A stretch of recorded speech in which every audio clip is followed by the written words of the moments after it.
Hey, I'm Jaded and welcome to the 4th episode of What I Learned in Korean School is WILIKSI. 안녕하세요, 여러분.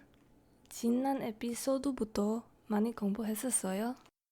In the last episode, we talked a lot about ida, and I did mention briefly about 아니다 being its opposite, so that's what we're going to talk about in this episode. So we know ida is used to say a noun is another noun, like I am a student. In this episode, I'm going to teach you how to say a noun is an adjective, such as the student is smart. I'm also going to be introducing particles, specifically the subject marking particle 는 or 은 and the object marking particle 르 or 을. I'm not going to add any new vocabulary to learn in this video, so go back to the previous episodes and continue to work on those vocab decks that I've listed there. They'll also be listed down below in the description. 알았어요. 이제부터 시작하자. Here's a quick reminder of how ida is conjugated, depending on the level of speech and depending on whether the noun that ida is attached to ends in a vowel or consonant. Okay, so here's an example sentence. I am a student. Student is 학생, and 학생 ends in a consonant. So we're going to be conjugating ida in the following way. For 반말, casual speech, it would be 나 학생이야. For 존댓말, polite speech, it would be 저 학생이에요. And for formal speech, it would be 저 학생입니다. Notice that the ida is attached to the noun. It's attached directly to 학생. There is no space. Here's a sentence where the noun ends in a vowel. My father is a doctor. Doctor is 의사. ida would be conjugated like this. 우리 아버지 의사야. That's the casual 반말 speech. And then 존댓말, polite speech. 우리 아버지 의사예요. And then formal speech. 우리 아버지 의사입니다. Now, 아니다 is the opposite of ida, so it's how you say a noun is not another noun. So you can say, I am not a student, or my father is not a doctor. There's a huge difference right away between ida and 아니다, because ida is attached directly to the noun, and 아니다 is not. There's a space in between. In 반말, casual speech, 아니다 is conjugated into 아니야. In polite, 존댓말, is conjugated into 아니에요, 아니에요. And then in formal speech, it's conjugated into 아닙니다, 아닙니다. So let's look at the sentence, I am not a student. Casual speech, 반말, 나 학생 아니야. And there's a space between 학생 and 아니야. And also notice we don't have to worry about whether there's a consonant ending or a vowel ending. It's always going to be the same. It'll just change depending on the level of formality.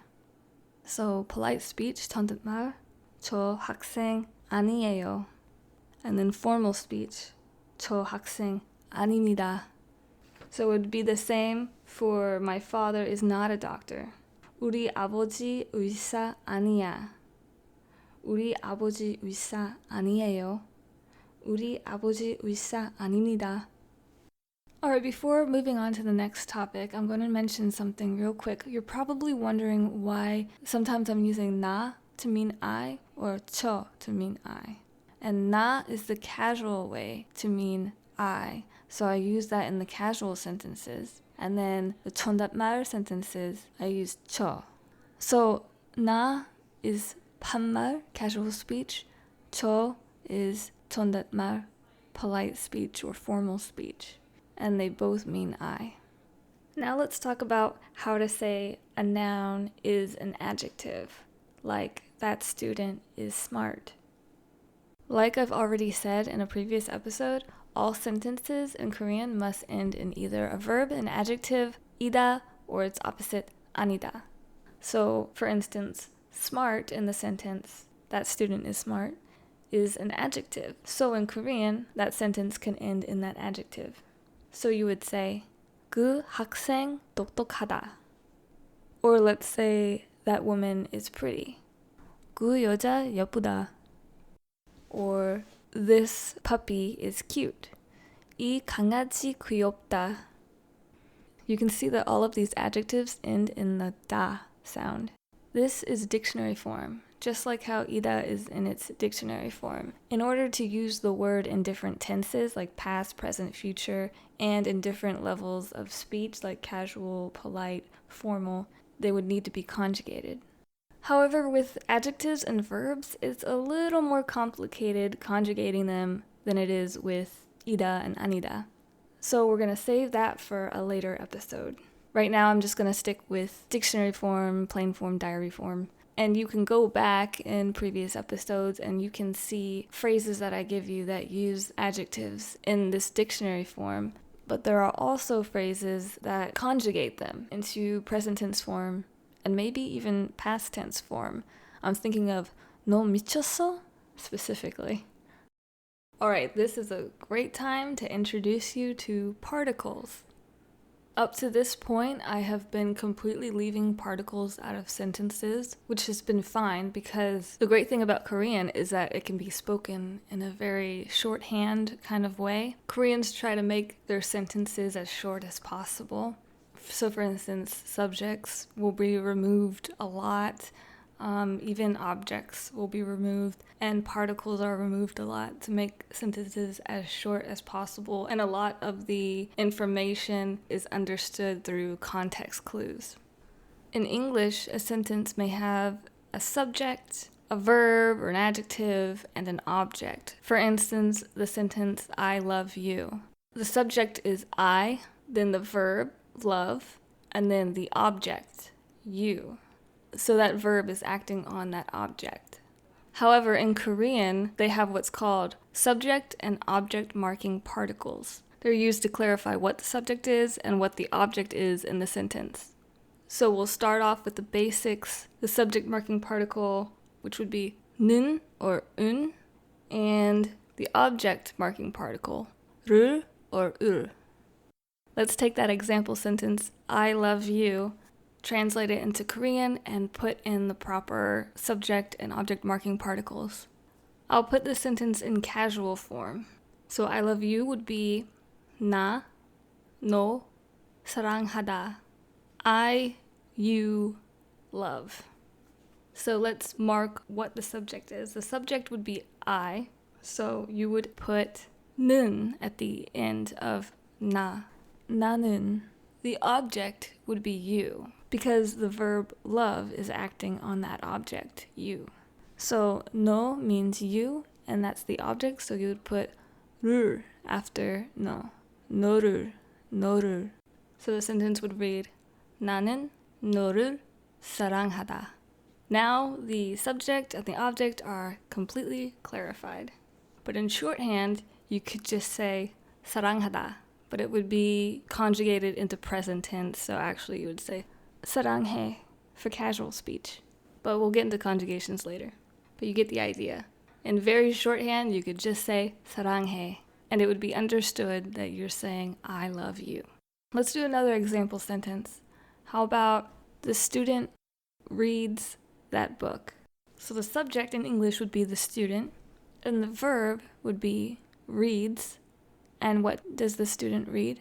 The book. So the verb is acting on the object, which is that book. So in Korean, the sentence would be 학생 그 책 읽다. That would be the very basic sentence without any conjugations or particles. So let's add in the subject marking particle. You would put it at the end of 학생, and you put 은, 학생은. And then the object marking particle, you would use 을, and you put it at the end of 책, 그 책을. So the sentence would read 학생은 그 책을 읽다. 학생은 그 책을 읽다. The student reads that book. So I bet you're wondering when to use which version of the particle. And yeah, it depends on whether what you're attaching it to ends in a vowel or consonant. So 나 ends in a vowel. You would add 는, 나는, because try to add the other one, 은, 나은, that's hard to say. So remember it through ease of pronunciation. 나는. Same thing for no. It ends in a vowel, so you would add 를, 너를. 학생 ends in a consonant, so you would add 학생은, 학생은. 그 책 ends in a consonant, so you would add 을, 그 책을. Keep in mind that this object marking particle is only used with sentences where a verb is acting on the object. So it's not going to be used with adjectives because adjectives don't act on objects. However, you can still use the subject marking particle in sentences with an adjective to mark the subject. Like, that woman is pretty. 그 여자는 예쁘다.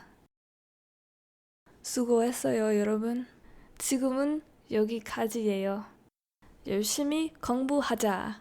안녕히 가세요.